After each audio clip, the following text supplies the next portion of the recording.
تبارك الذي نزل الفرقان على عبده ليكون للعالمين نذيرا۔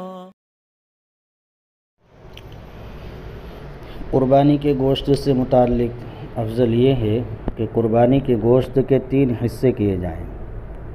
ایک حصہ فقراء میں تقسیم کر دیں اور دوسرا حصہ اپنے رشتہ داروں اور دوست و احباب کو پیش کریں،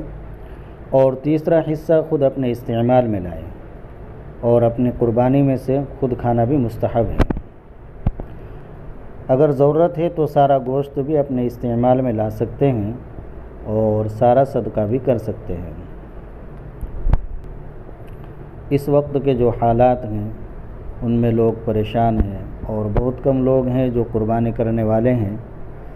تو زیادہ تر لوگ ایسے ہیں کہ جو قربانی نہیں کر پائیں گے، تو اس لیے ایسے وقت میں اپنا زیادہ تر گوشت دوسروں تک پہنچائیں، اپنے پڑوس میں، غریب و غربا میں جنہوں نے قربانی نہیں کی ہے، تاکہ ان کو بھی گوشت کھانا میسر ہو جائے۔ ویسے تو پورے سال کھاتے ہی رہتے ہیں، تو بہتر یہ ہے کہ زیادہ سے زیادہ تقسیم کیا جائے، تاکہ جن لوگوں نے قربانی نہیں کی ہے ان تک بھی گوشت